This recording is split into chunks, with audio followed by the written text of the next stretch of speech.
Hi everyone, ಎಲ್ಲರೂ ಹೇಗಿದ್ದೀರಾ? ನಾನು ಚೆನ್ನಾಗಿದ್ದೀನಿ. Welcome to Sharmila Raju logs.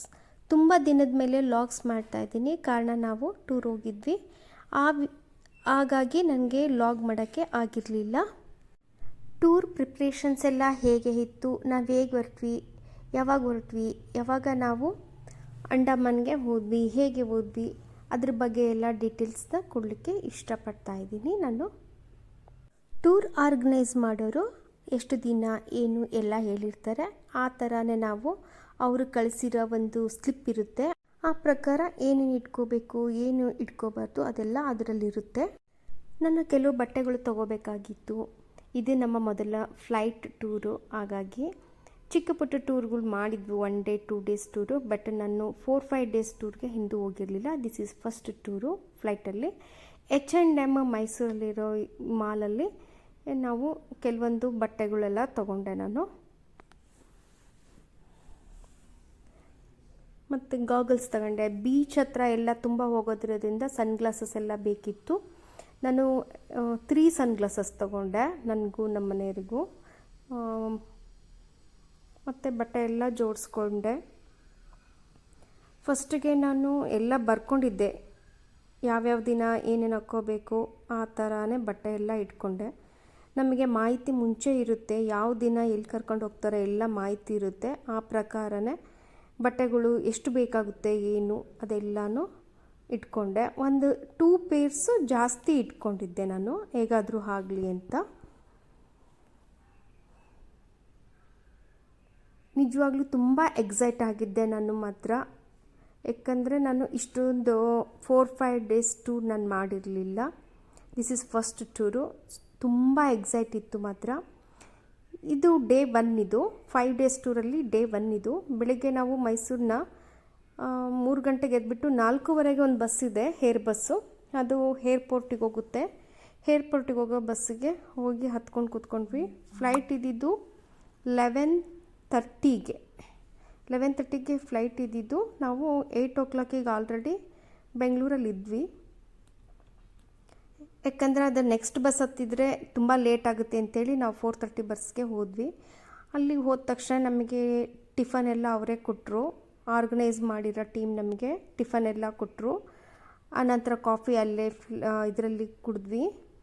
Next ಫ್ಲೈಟಲ್ಲಿ ಕೂತಿರೋದು ಒಂಥರ ಖುಷಿ, ಒಂಥರ ಭಯ ಎಲ್ಲ ಆಗ್ತಾಯಿತ್ತು. ಇದು ಅಂಡಮಾನಲ್ಲಿ ಇಳಿತಾ ಇರ್ತಕ್ಕಂಥ ದೃಶ್ಯ. ತುಂಬಾ ಎಕ್ಸೈಟ್ ಆಗಿದ್ದೆ ಮಾತ್ರ. ಚಿಕ್ಕ ಮಕ್ಕಳು ಥರ ಆಗೋಗಿದ್ದೆ ನಾನು. ಇದು ವೀರ ಸಾವರ್ಕರ್ ಅವರ ಹೆಸರಲ್ಲಿ ಇರ್ತಕ್ಕಂಥ ಏರ್ಪೋರ್ಟು, ಅಂಡಮಾನ್ ಪೋರ್ಟ್ ಬ್ಲೇರಲ್ಲಿದೆ ಇದು. ಅಲ್ಲೇ ನಾವು ಇಳಿದಿದ್ದು.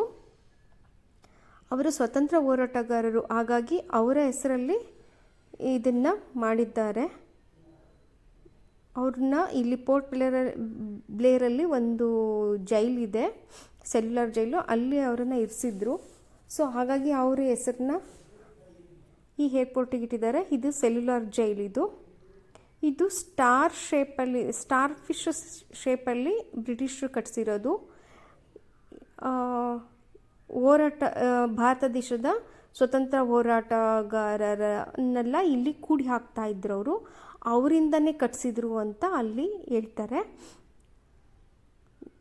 ಇದೆಲ್ಲ ಅಲ್ಲೊಂದು ಚಿಕ್ಕ ಮ್ಯೂಸಿಯಂ ಮಾಡಿದ್ದಾರೆ, ಅದ್ರ ಬಗ್ಗೆ ಎಲ್ಲ ಡೀಟೇಲ್ಸ್ ಇದೆ. ನೈಟಲ್ಲಿ ಲೈಟ್ ಶೋ ಆಗುತ್ತೆ. ಲೈಟ್ ಶೋ ಅಲ್ಲಿ ಪೂರ್ತಿ ನಾವು ಚಿತ್ರಣನ ನೋಡ್ಬೋದು. ಇತಿಹಾಸದಲ್ಲಿ ಏನು ನಡೆದಿದೆ, ಇಲ್ಲಿ ಹೇಗೆ ಇತ್ತು ಅನ್ನೋದನ್ನೆಲ್ಲ ಪೂರ್ತಿ ಚಿತ್ರಣನೇ ತೋರಿಸ್ತಾರೆ. ಇದು ಜೈಲ್, ಇದು ಸ್ಟಾರ್ ಶೇಪಲ್ಲಿದೆ. ಇದು 2ನೇ ಮಹಾಯುದ್ಧದಲ್ಲಿ ಅರ್ಧ ಜೈಲು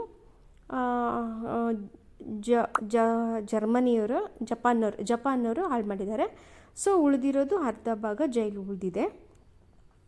ಇದು ವೀರ ಸಾವರ್ಕರ್ ಇದ್ದಂಥ ರೂಮ್, ಇದು ಜೈಲ್ ರೂಮ್. ಇದು ಅಲ್ಲಿ ನಾವು ಒಂದು ಫೋಟೋ ತಗೊಂಡ್ವಿ. ಜೈಲಿನ ಕೈದಿಗಳಿಂದಲೇ, ಅಂದರೆ ಸ್ವತಂತ್ರ ಹೋರಾಟಗಾರನ ಏನು ಬಂಧಿಸಿದ್ರಲ್ಲ ಅವರಿಂದಲೇ ಕಟ್ಟಿಸಿರೋದು ಇವರು ಬ್ರಿಟಿಷರು. ಅವ್ರ ಪ್ಲ್ಯಾನು ಕಟ್ಟಿಸಿರೋದು ಇವರಿಂದ, ಬಂಧಿತರಿಂದನೇ ಕಟ್ಟಿಸಿರೋಂಥ ಜೈಲಿದು. Star fish ಶೇಪಲ್ಲಿದೆ. ಅಲ್ಲಿ ನನಗೆ ಫೋಟೋಸ್ ತಗೊಳ್ಳೋಕ್ಕೂ ಕೂಡ ತುಂಬ ಕಷ್ಟ ಆಗ್ತಿತ್ತು. ಮನಸ್ಸಿಗೆ ತುಂಬ ನೋವಾಗ್ತಾ ಇತ್ತು. ನನಗೆ ಪೋಸ್ ಕೊಡೋಕ್ಕೂ ಕಷ್ಟ ಆಗ್ತಿತ್ತು. ಯಾಕಂದರೆ ಅಲ್ಲಿ ನಮ್ಮ ಸ್ವತಂತ್ರ ಹೋರಾಟಗಾರರೆಲ್ಲ ಇದ್ದಂಥ ಜಾಗ, ಅವರು ಪ್ರತಿದಿನ ನರಳಿರ್ದಂಗೆ ತಕ್ಕಂಥ ಜಾಗ, ಪ್ರತಿದಿನ ಕಣ್ಣೀರಿಟ್ಟತಕ್ಕಂಥ ಜಾಗ ಅದು. ಹಾಗಾಗಿ ಇದು ನೈಟು ಅದೇ ದಿನ ಶೋ ಇರುತ್ತೆ. ಸಾಯಂಕಾಲ 7 ಗಂಟೆ ಮೇಲೆ ಶೋ ಇರುತ್ತೆ, ಲೈಟ್ ಶೋ ಅಂತ. ಲೈಟ್ ಶೋನ ಅದು ಜೈಲ್ ಮೇಲೇ ಒಂದು ಕಾರ್ನರಲ್ಲಿ ಜೈಲ್ ರೂಮ್ಸ್ ಮೇಲೇ ಬಿಡ್ತಾರೆ. ಅದನ್ನು ಯಾವುದೇ ಕಾರಣಕ್ಕೂ ಯಾರೇ ಟೂರಿಸ್ಟ್ಗಳು ಮಿಸ್ ಮಾಡ್ಕೋಬಾರ್ದು ಲೈಟ್ ಶೋನ. ಏಕೆಂದರೆ ಇತಿಹಾಸ ಅವತ್ತು ಏನು ನಡೆದಿತ್ತು ಅದನ್ನು ಚಿತ್ರಣದ ರೂಪದಲ್ಲಿ ಆ ಜೈಲ್ ಮೇಲೇ ಬಿಟ್ಟು ತೋರಿಸ್ತಾರೆ.